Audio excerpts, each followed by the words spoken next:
thank you guys for coming today. It's been a couple of years, I think, since I've been doing a public presentation in person, especially in this room, so it's great to be back. My name is Valerie Ortiz. I'm the planning director in Stowe, and we're here today to talk about Lower Village. So this is the first thing you see as you come into Stowe from Maynard. This sets the tone for the community. This is the gateway to Stowe, right? But what does it look like right now? It's got large swaths of asphalt parking lot, big boxy buildings, a lot of vacancies. There's not much landscaping there. There's not much going on, right? But what do you want it to look like? What can we imagine Lower Village looking like in the future? So we're at a pretty critical moment right now. There's a lot of those vacancies. There's development at our doorstep. So we want to make sure that residents and the planning board are able to guide and direct the architectural design and the feel of the community, of the neighborhood, right? So zoning is how we do that, right? So the zoning that we're proposing enables a walkable, pedestrian-oriented, vibrant village district. So the purpose of the bylaw, sorry about that, again, is to direct the long-term vision of Lower Village. So the planning board is looking out into the future years, the future decade, really trying to plan for the long-term vitality of the district. And the purpose is also to give greater control over the look and feel of the district so that we have guardrails in when we talk to developers about how we want new buildings to look like as they come into Lower Village. So we've heard a couple of different questions kind of come up time and again. So just right off the bat, what about water? So we know that this is a critical piece of the puzzle here, but the zoning does not address water. So that will come at a later date, right? Right now, we're just thinking about the vision of Lower Village. What about the proposed businesses, right? How is this going to help the business climate? The zoning is providing greater flexibility for business and business property owners. So we're making sure that they have that flexibility to create creative site designs and really make the village reflect the character of Stowe that we know. We're also allowing some more mixed uses and more types of uses as well, so that businesses have greater flexibility of what types of businesses may come in. And then lastly, if you live in Lower Village, how is this zoning going to help you? Well, essentially, just drill down, we're trying to revitalize your neighborhood. So we're trying to make sure that your neighborhood looks and feels like Stowe, like other residential neighborhoods in town, so that the business community, the business buildings look like Stowe, so that you know where you are. You can walk to a store, right? You can call your friends and say, meet me in Lower Village. I don't think I've ever actually said that to anyone. But in the vision for the future is that you will want to be there. This is the destination, right?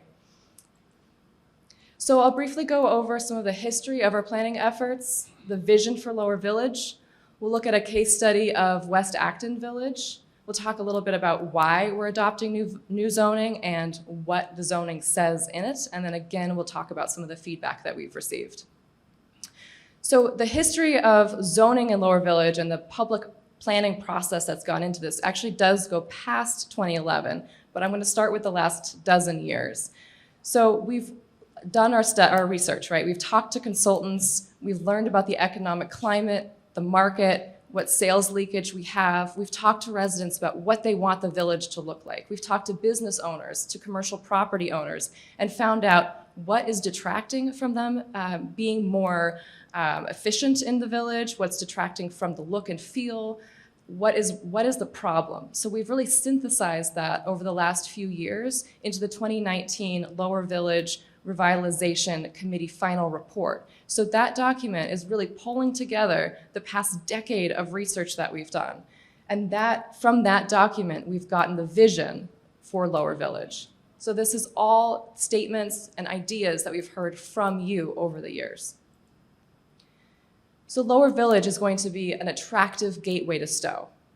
It's where you're going to dine, recreate, play, work, shop. We're going to make sure the architectural compatibility of the neighborhood is at the front and center of our zoning. It's going to be a place where you can meet and connect with your neighbors. So the zoning bylaw that we're proposing is all geared toward making this vision happen. So to go a little bit more into that vision, we talk about a traditional village design. And we talk about that, there's 5 key components. So it's all about walkability, walking to the district itself and walking comfortably around the district. Making sure there's a strong mix of business uses so that it's not just offices and services, that we have a strong retail component. We have restaurants, particularly dinner options, right? We're going to include housing opportunities. So we know, we've heard this from consultants time and again, that in order to drive good development, you need to have a residential component. So this is very important. It's also going to provide foot traffic to new businesses. The business district will be accessible by all modes of transportation. So we are looking at vehicles, pedestrians, and bicyclists. And lastly, the district should have a distinct sense of place, right? Stowe does not want to look like Route 9. We don't want to look like Route 20, right? We want to be able to be in our business district and understand that we're just at the doorstep of the Assabet River. It's somewhere that you can go right after you go for a hike in Town Forest, right after you've been to Red Acre Woodlands, get an apple cider donut at Shelburne Farm, you come right back to Lower Village and you feel like you're still in Stowe. So we'll look a little bit at West Acton Village. They've had a similar process to what we've been going through. So it's incremental change, a lot of planning up front, get their zoning in place, and then they were working on infrastructure. This building here is what I'll focus on because I think that it really does line up perfectly with what the planning board has been talking about with village center design. So it's a strong emphasis on architecture. So you look at the design, the scale, and the massing of this building. There's a pedestrian courtyard, right? There's a crosswalk. There's a space to meet and connect with your neighbors. The whole district is connected by sidewalks. There's also an outdoor dining component that is not an afterthought, but really in the site design so that you're working with a developer before they've created this to make sure it looks smart and it lines up with the rest of the site plan and it functions in a cohesive way with the rest of the district. This is an aerial image of that same building, and you're seeing parking behind the street, or yes, behind the building to the side of the street. Sorry about this. They've got outdoor gathering spaces. It's very pedestrian friendly. It's a place you want to go to. You want to stay there, shop, and hang out with your neighbors and friends. It's got a robust landscaping plan, a strong mix of uses. They have retail components, office components, community gathering spaces, event spaces. It's really very representative of exactly the vision that we're going for. So again, traditional village design. So this is your village. This is where you are going to go to shop. So why are we adopting new zoning now? Why is the planning board pushing for this at this moment? Well, we have a very auto-dominated district, and I'll go into each of these a little bit more in future slides. But the whole district right now is geared toward the car. So you are driving into the village, you're going to one shop, you're getting back into your car, and you're getting out. That's all you're doing. You're not seeing your neighbors, you're not staying there for dinner. It's really just a in and out in your car. We have persistent vacancies throughout the district, and this has been growing for a number of years. This is really increasing. So we're definitely at a critical moment here, which is an incredible opportunity to put in new zoning because we can better guide and direct any future development. If any development comes in now, it's through the current zoning regime. So we have to create a new blueprint for our village. We have an unsatisfactory mix of businesses. Again, it's very dominated by offices, service establishments, right? We want more things to do. We want to activate more spaces. And time is of the essence. Again, a 4-acre parcel could be sold in a week, and we would have no control over the design and the architecture of that building. So this is an aerial image of the Shaw's parking lot. This is very auto-dominated, right? We're seeing large swath of parking. This is what our current zoning instructs you to create. So this is currently what we're requiring of businesses to do. You can see even in this image, there aren't many cars there. It's obviously way too much parking. The building is all oriented around the parking lot. It's a very classic relic of the 80s and 90s strip mall infrastructure. It's very outdated. There's very sparse landscaping. There's not many trees in the area. There's not a green space for you to go to other than the lower common. So our solution here is to create a pedestrian-oriented neighborhood. So we're lowering the parking requirements. We're decentralizing parking so that instead of that large swath of asphalt, we have these pocket parking lots throughout the site that are behind buildings or to the side of buildings. We're emphasizing a robust landscaping plan for each site plan. Sidewalks are incorporated throughout the whole village, throughout the site along Great Road. And we're also emphasizing accessibility. So for all users, again, that they're able to quickly, conveniently access all storefronts. Again, we know that we have these persistent vacancies. I think all of these signs are probably still up in Lower Village today. We understand that the main driver of it is the lack of public water and sewer infrastructure, but we've also know that there's a lack of opportunity for redevelopment or infill development of those existing parcels. So if we give businesses greater flexibility, they'll be able to do more, right? We've heard from business owners and commercial property owners that the lack of aesthetic appeal of the district is a major deterrent for locating businesses in Lower Village. So again, if we focus on that design component, we can drive more businesses to our town. So our solution here is added flexibility and a focus on aesthetics. We're allowing new uses, microbreweries, mixed uses. So that is a first floor retail with a second floor dwelling unit, right? We're adding food trucks, pop-up markets to really activate more spaces and make sure that people are coming out at all times of day. It's not going to be a place that you're only going to from 8 to 5, right? There's something going on at night. You can go hang out outside with your neighbors at all times of day. It's really about the look and feel. Again, the current business mix. Lower Village is very strong in the office and service establishments. The anchor store right now really in the Shaw's parking lot is Shaw's and the hardware store, which are great tenants, but we need more opportunities. We need more options, more things for folks to go to. And again, there's very limited opportunities for gathering. There are not parks, there are not courtyards. We have no pedestrian-only streets, for example. So we're increasing those options and the opportunity for businesses, the new allowed uses, small-scale mixed-use development, and community gathering spaces.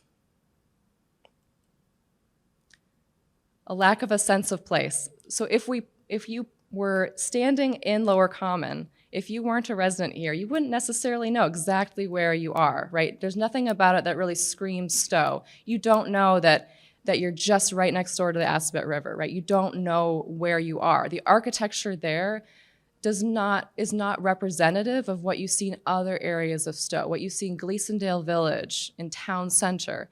It doesn't recall the images of the rural Stowe that we all know and love. So our solution here is connection and design.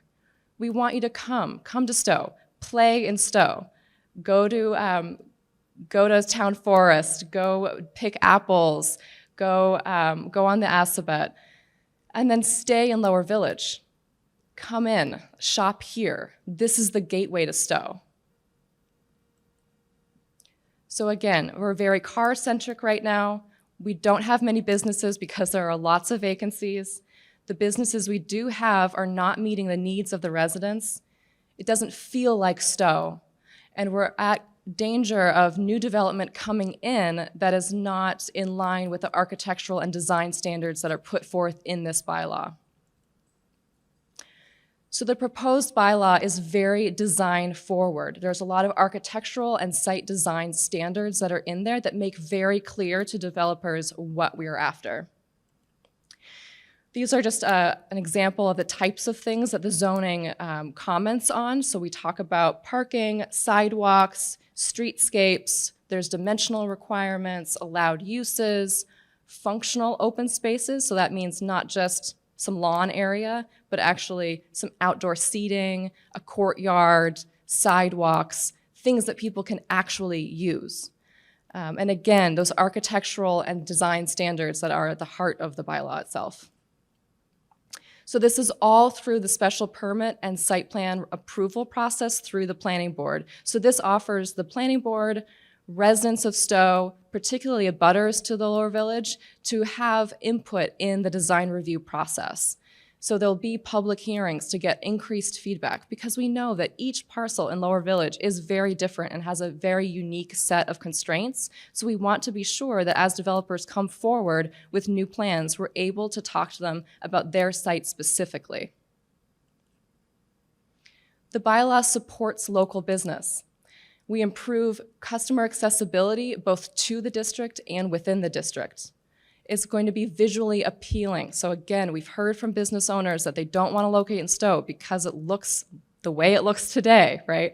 So we're going to encourage them to come in by improving the visual appearance of Lower Village.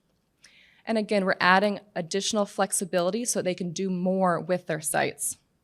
And adding in those residential units is just going to bring more vibrancy to the village. The more people that live there, the more people can shop there, and they won't be in their cars. They can just walk into the village. They can bike in easily. And diversifying the allowed uses is also another attractant to businesses and something that business property owners will respond to positively. So I'll go back to that first question of water. So right now in Lower Village, on the north side, that Shaw's Shopping Plaza, they do have water. They've put in a lot of money. They've invested a lot to make sure that it's working properly, and yet they still have some supply chain issues. On the south side, the businesses are on private wells, and the parcels there are undersized, so they cannot increase the draw of those wells so that they can have more intense uses. So this is a very critical piece of development, but again, the planning board maintains we need to have our zoning in place before, if and when any water comes to Lower Village, we need to have this in place first.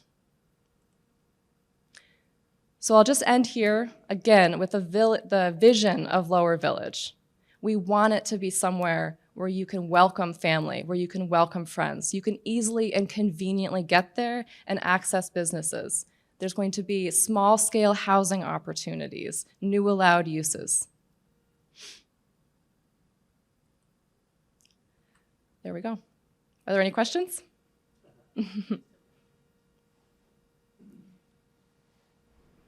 Yeah? You mentioned special permits or site plans.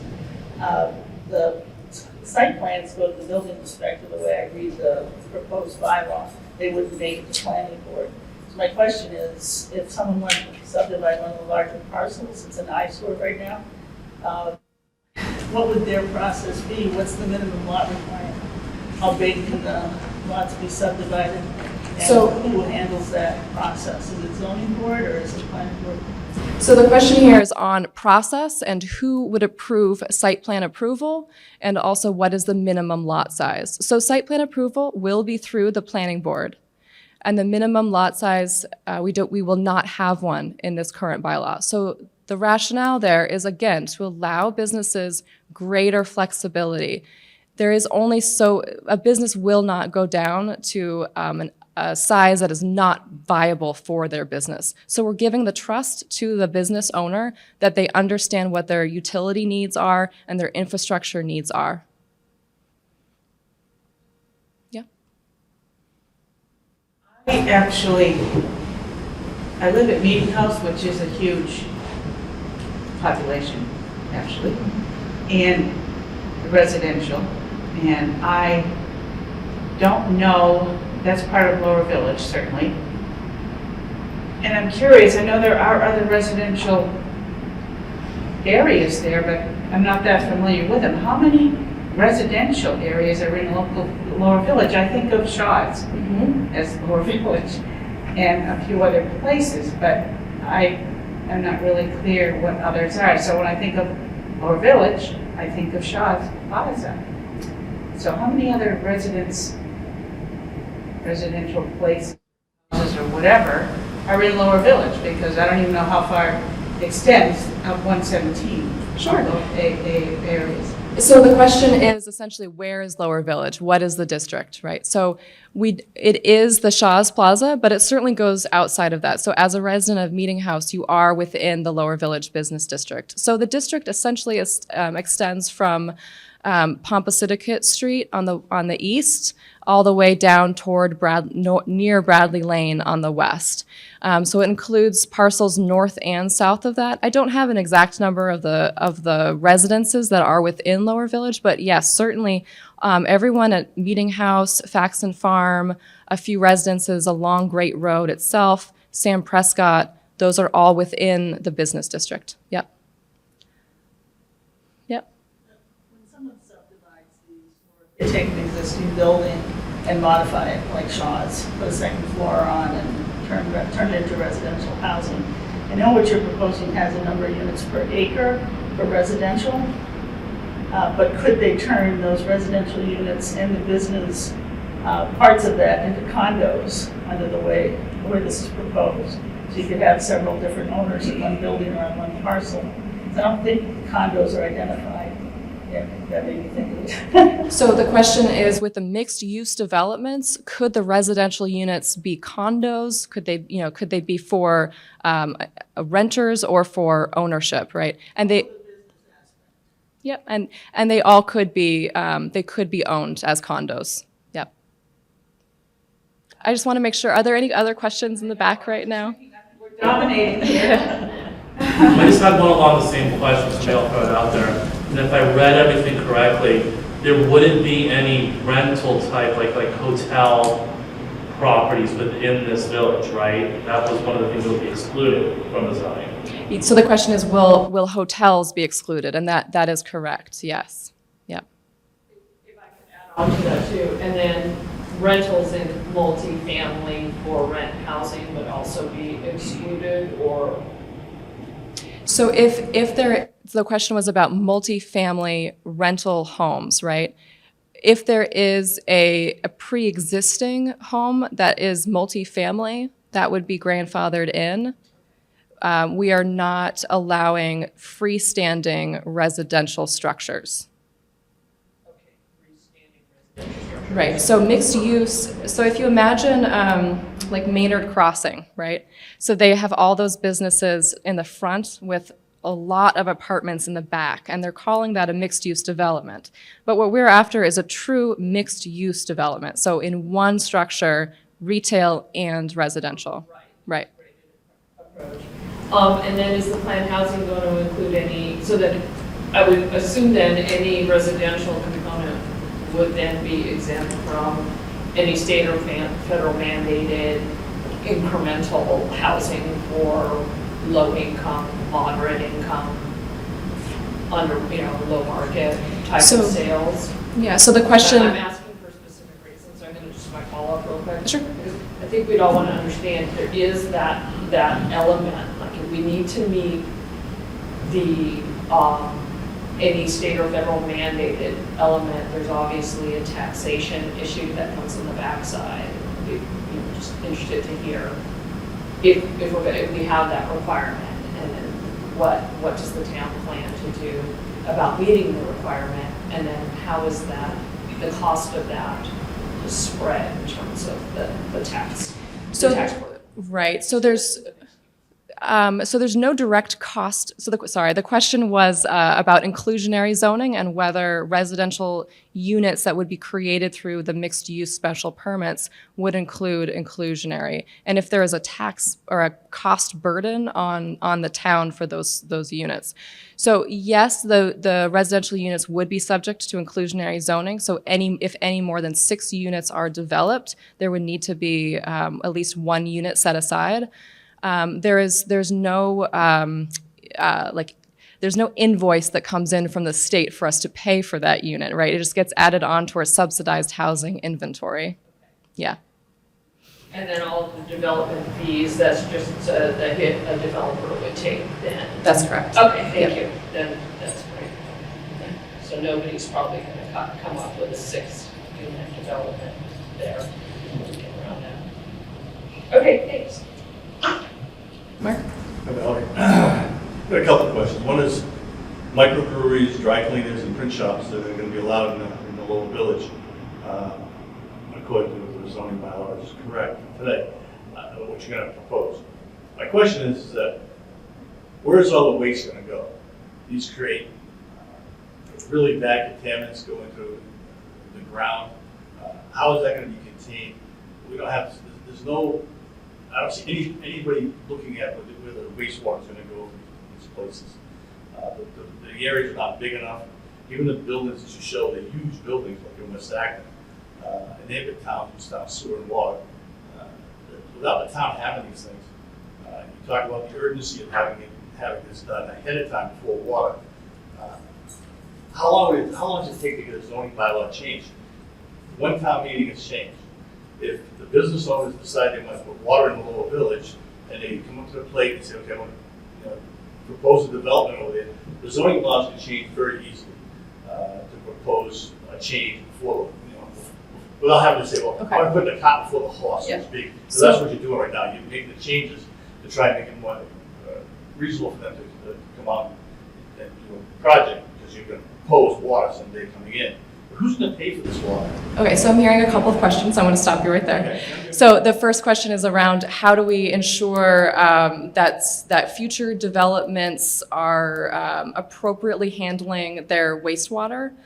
And then also, sure, and then also what was the second part of that? Okay, so if zoning is easy to change, right? So I'll just say that the planning board first put forward zoning to change Lower Village, I believe back in 2005 or 2006. So I'm standing here nearly 20 years later. So this takes time. Also, every development is going to be different. So the planning board is well accustomed to dealing with unique sets of circumstances. They permit commercial developments all the time. We talk about underground tanks. The town is very well positioned to deal with unique situations. So this is something that special permits already condition, and we're allowed to refer to state level permits for those. So I'm going to stop there. Are there any other questions?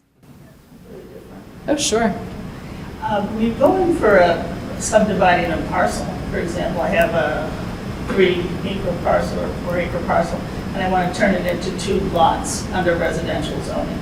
I go through and I only need an A&R plan to subdivide that because I can prove that it meets the area dimensions to do that. Well, if there's no setback requirements and no minimum lot sizes that are specific to subdividing a business property under the new zoning, what's the process? Can they just go for an A&R permit?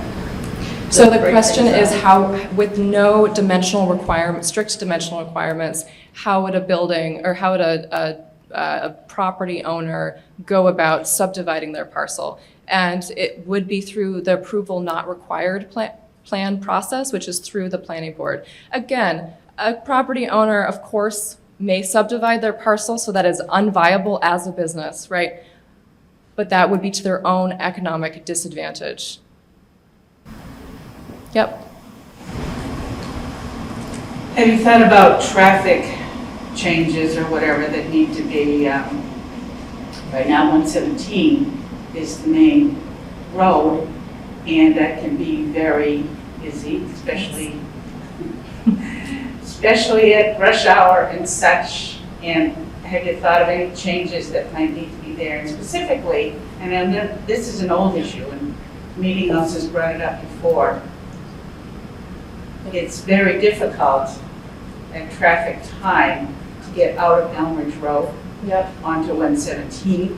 And I know that traffic light has been suggested and rejected, and I'd like to bring that up again. But I don't know what you've heard, what you've thought about as far as traffic issues. Because it Yes. seems to be, it is a big deal. It is a big deal. Yep, absolutely, yeah. So that's part of why the board has looked at uses that are not vehicle-oriented, right? So I didn't mention this today, but we are including interior streetscapes so that commercial property owners can have one curb cut to Great Road, so that we're guiding and directing traffic to a specific intersection, which is a much more clear and thoughtful way of doing this. So you have one intersection to bring people in and have dispersed traffic and have traffic circulate in the middle of the site. So when we, back in, from 2018 to 2020, when we were doing the Lower Village Streetscape Improvement Project, we were thinking already a lot about this future vision of zoning and thinking about where the intersections may be in the future. So the traffic is always something that we can come back to. Certainly, if this vision is successful, and in 10 or 15 years we have a new traffic problem, we will absolutely assess and see what can be done. Mark? Auto dealerships, are they going to be allowed in the Lower Village? So the question was if auto dealerships are allowed. They are excluded from the allowed uses in this bylaw. We're in the bylaws that state that. I don't see any place that says that. In the business district, it says that they can have, Yeah. they can have an auto dealership in there without any outside display. I don't see anything in the new bylaw that says that. It just talks about service stations that are not allowed in Lower Village.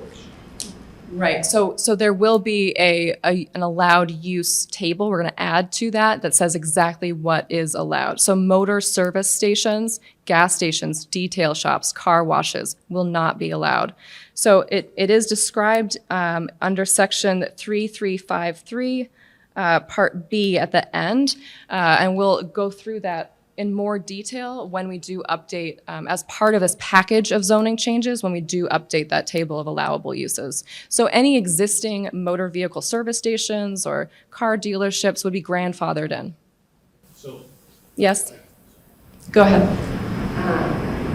So I just want to make sure I've got my head around it correctly. Sure. When I think decreased parking, I think of bigger development. So is that what we're going for that parcel, we want to develop it bigger? Because then these pictures look like it's breaking it up, so I'm kind of confused. Right, yeah, that's a great question. So it was about, if we're decreasing parking, does that mean that we're allowing more space for businesses? Is that essentially what you're after? More density. Like Yes. typically, Yeah. More density. Yeah, I'd say that we are after greater density, right? And I think that is only really going to be evident on that Shaw's parcel. So this bottom picture here is a great image of how you might break up a big building like Shaw's into smaller buildings throughout the site. So it could be that the square, we haven't done a site plan to show what Shaw's could be, right? Because it's all speculative. But the square footage that's currently comprised of Shaw's could potentially be the same square footage if you just decentralize those buildings, right? So if you allow multiple different sites throughout the parcel, but yes, there will be greater density. So we're allowing more businesses to come in. When I'm looking at the design thing, it looks to me like what you're wanting is like a big building in the middle, shops, and then a lot of housing on top. Is that right? Oh, no. That is not it. Thanks for clarifying. So I would say, And what sets up limiting that? right. So we are after what we're calling pedestrian scaled design. So there's still a building height limit of 35 feet. It could be no larger than 3 stories. We're focusing again on design and massing so that those buildings don't look as big. But again, something like the Shaw's Plaza would not be permittable through this new zoning. So we're really after smaller tenant sizes, which we're encouraging to be under 20,000 square feet. So for example, just the Shaw's itself is over 50,000. So we're saying we want smaller shops, which we've heard from economic development consultants is really the way to go with retail.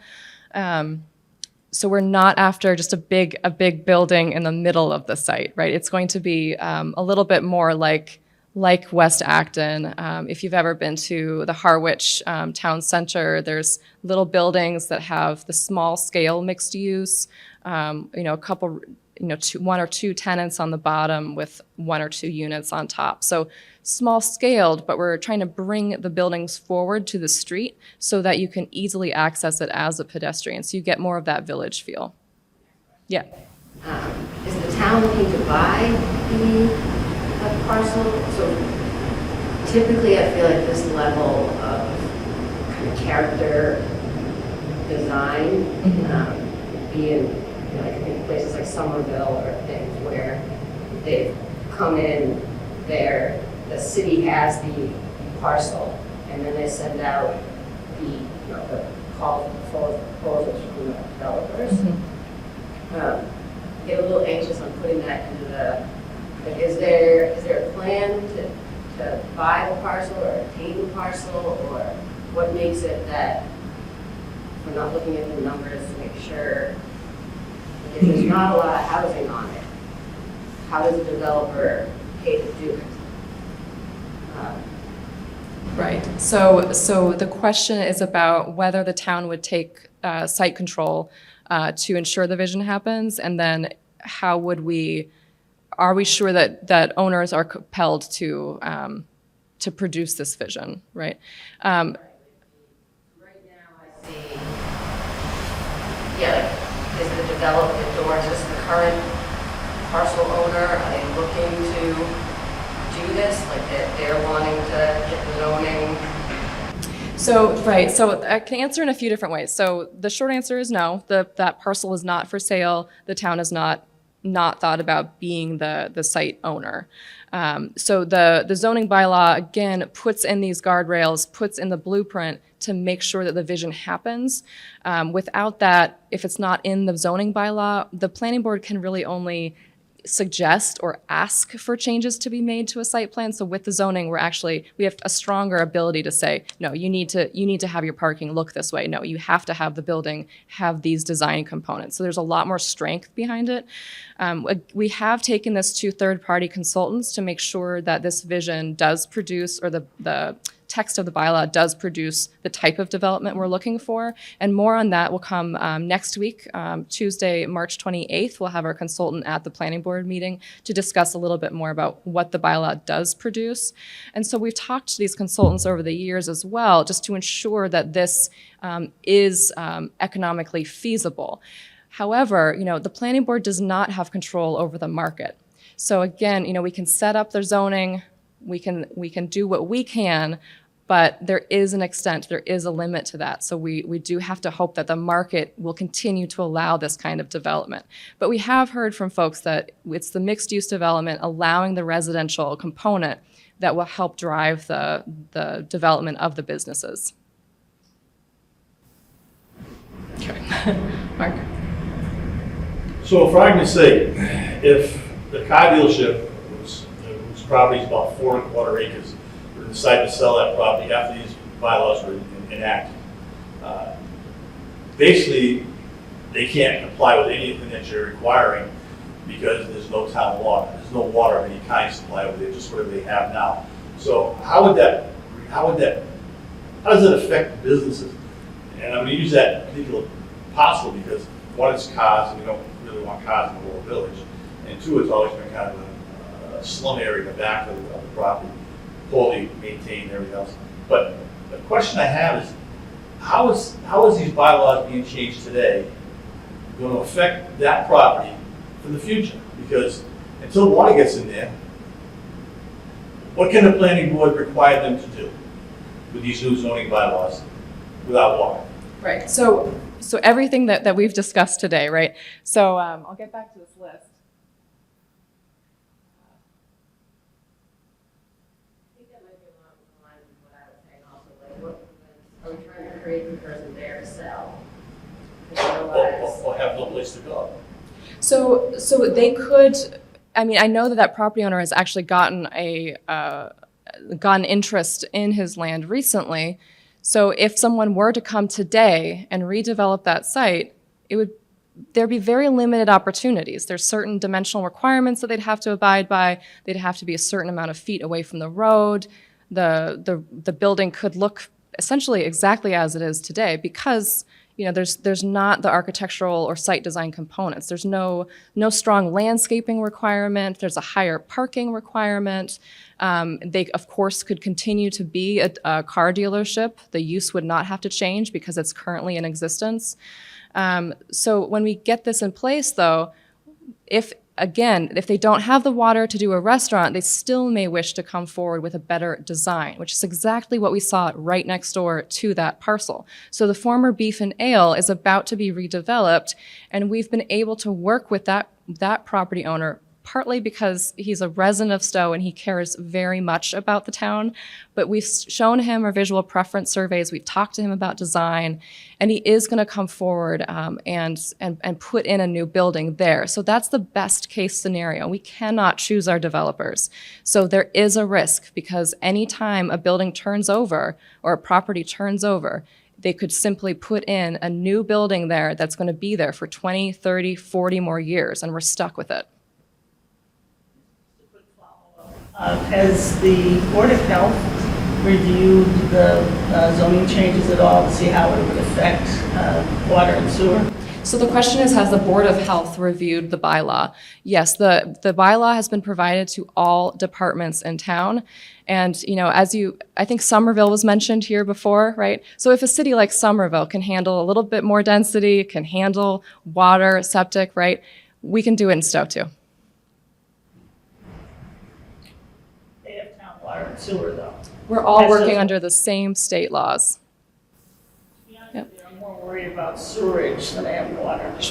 Because they were trying to connect the linear to Maynard years ago. I moved to the Lower Village 2004 when this process was started, and they were going to rezone a larger area with similar kinds of rules in mixed housing. And this will be 19 years in May, so we're pretty close to my anniversary. And we still don't have town sewer or water in that area. Yeah, and we still don't have the zoning, so, right? So it's actually taken all that time. So again, the zoning does not refer to water and sewer. We understand that as a critical piece of the puzzle, but we maintain that we need to have our zoning in place first, because we don't know when water may come to Lower Village. So if there are any other questions, I'll take them now. Otherwise, I think we'll have to call it a day. Mark? So I'm still in the same mindset that changing these bylaws is not going to help the businesses today.